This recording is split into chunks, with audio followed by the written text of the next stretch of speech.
Welcome to the Applied Biosystems Taq Talk video series, where we break down real-time PCR to make it easier for you.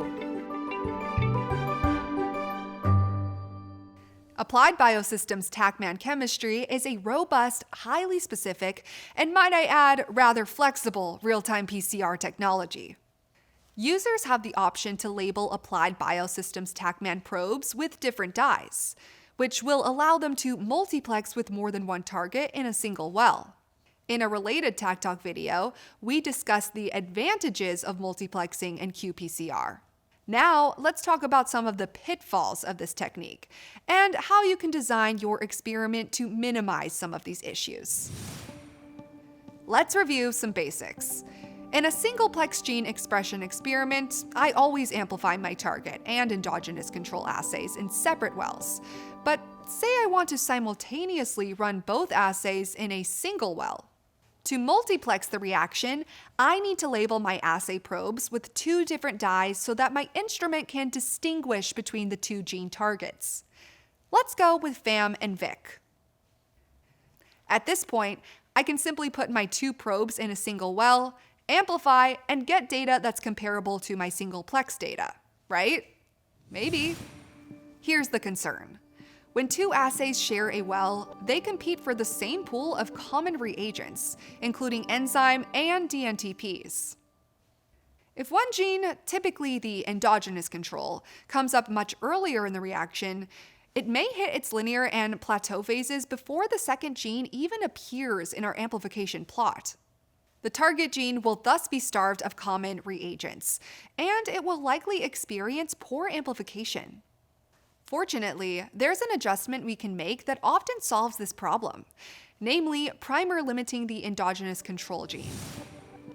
If we significantly reduce the primer concentration for the control assay, it will plateau much earlier. This is not because it's used up the dNTPs, but rather its own primer. In theory, and often in practice, enough common reagents will remain in the well for the target gene assay to amplify properly. The Applied Biosystems portfolio includes an array of VIC-labeled primer-limited endogenous control assays for duplex gene expression. I suggest starting with one of these. Now, with that said, you should still run some tests to make sure that combining the assays doesn't affect the final results. My suggestion?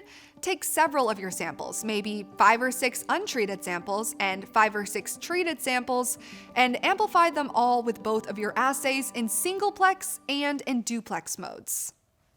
Next, calculate the overall difference between the data.